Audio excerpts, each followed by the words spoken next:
আমি সবচেয়ে বেশি প্রাধান্য দিয়েছি জুলাইকে। আগামী মাসের মধ্যে আমাদের 3 থেকে 4টি মামলার জাজমেন্ট ইনশাল্লাহ আমরা পাবো। আজকে এই স্মারকলিপিতে আপনারা যে দাবি দেওয়াগুলো তুলেছেন সেটি আমার মনে হয় যে এটা সারা বাংলাদেশের আপামর মানুষের দাবি, এবং সেই দাবিটা আপনারা একটা কনসলিডেট ফর্মে আমার কাছে দেওয়ার কারণে আমি আরও আন্তরিকভাবে আমি কৃতজ্ঞতা স্বীকার করি। বিষয়টা হচ্ছে যে বিগত অন্তর্বর্তীকালীন সরকারের সময় এই ট্রাইব্যুনাল পুনর্গঠনের পরে আমার বন্ধু জনাব তাজুল ইসলামের নেতৃত্বে এই ট্রাইব্যুনালের প্রসিকিউশন টিম তারা কাজ করেছে। সরকার পরিবর্তনের পরে শুধুমাত্র জনাব তাজুল ইসলামের জায়গায় আমাকে আনার বাইরে আর বাকি প্রসিকিউশন টিমের যারা আগে ছিলেন তারাই কাজ করছেন, এবং আমরা বিশ্বাস করি যে আমাদের এই প্রসিকিউশন টিম আমরা যেভাবে অতীতে তারা একত্রে কাজ করেছে আমরা একইভাবে ঐক্যবদ্ধভাবে এই কাজগুলো আমরা সামনে ইনশাল্লাহ আমরা অগ্রসর করে আমরা যাব ইনশাল্লাহ, এটা আমরা আশা করছি। বিষয়টা হচ্ছে যে এর আগে আমি 23 ফেব্রুয়ারি 2026 তারিখে এই ট্রাইব্যুনালে চিফ প্রসিকিউটর পদে জয়েন করার পরে আমার এই পর্যন্ত এই সময়ের মধ্যে 3টে মামলার জাজমেন্ট হয়েছে, যেটার মধ্যে উল্লেখযোগ্য হচ্ছে আবু সাঈদ হত্যা মামলা, একটা হচ্ছে আমাদের রামপুরা কার্নিশে ঝুলে থাকার একটা অমানবিক ঘটনা ঘটেছিল সেইটি, এবং আমাদের একজন রাজনৈতিক নেতা তিনি হাসানুল হক ইনু, এই 3টি জাজমেন্ট হয়েছে। এখন প্রায় বলতে পারি মোটা দাগে প্রায় 4টি মামলা এখন জাজমেন্টের অপেক্ষায়। তার মধ্যে জনাব উবাইদুল কাদের, মাহবুবুল আলম হানিফ, তারপরে আর দুইটা কোনটা আরও 2টি মামলা আছে আমাদের, এগুলি আগামী মাসে।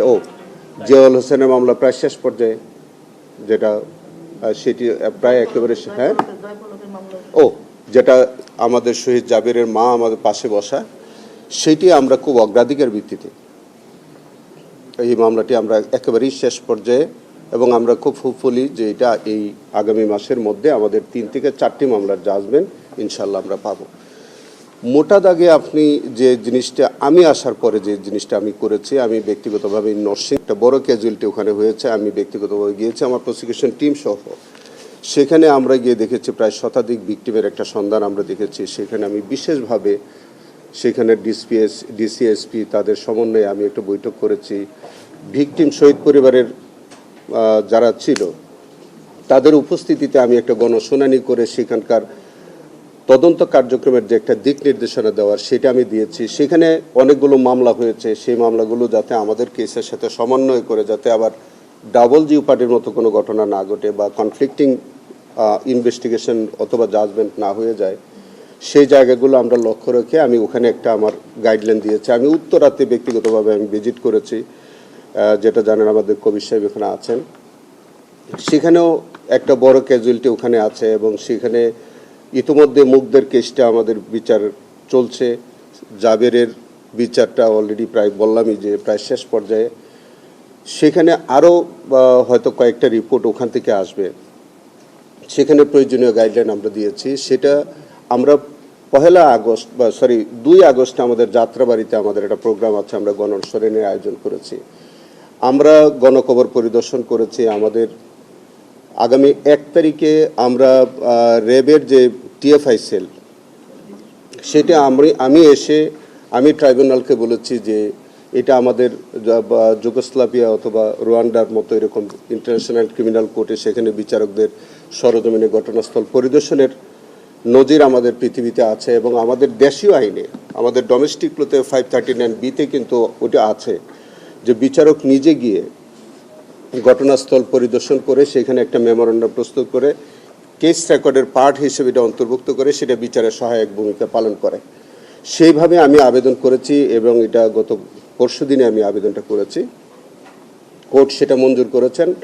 1 তারিখে র্যাব 1-এ তারা আয়নাগর পরিদর্শনে যাবেন, 4 তারিখে যাবেন হচ্ছে জেআইসি যেটা আমাদের ইয়েতে জয়েন্ট ইন্টিগ্রেশন যেটা ডিজিএফআই ওই কমপ্লেক্সের ভিতরে, এগুলো ওনারা পরিদর্শন করতে যাবেন, সেখানে মেমোরেন্ডাম করে নিয়ে আসবেন, সব কিছু করবেন। আমরা 6, 7, 8 এই 3 দিন আমাদের গুম চর বলে যে জায়গাটা, এটা হচ্ছে সেটা আমি জায়গার নামটা বলতে পারছি না, এটা হলো খুলনার একটা প্রত্যন্ত অঞ্চলের সুন্দরবনের সেই গভীর ওই জায়গাটা আমরা যাব, সেখানে আমরা প্রোগ্রাম দিয়েছি আমাদের প্রসিকিউশন টিম, আমরা সেটা পরিদর্শনে যাব। আমি আসার পরে যেটা সবচেয়ে বেশি আমি প্রাধান্য দিয়েছি যে আমাদের এখানে আপনি দেখবেন যে জুলাই অভ্যুত্থানের ঘটনা আছে, গুম খুনের ঘটনা আছে, ক্রস ফায়ারের ঘটনা আছে। ইভেন দেন আমাদের ১/১১তেও কিন্তু কিছু মানবতা বিরোধী অপরাধের মতো ঘটনা ঘটেছে। আমি এইগুলাকে বিভিন্ন সেকশনে ভাগ করে বিভিন্ন রকম করে আমি সবচেয়ে বেশি প্রাধান্য দিয়েছি জুলাইকে।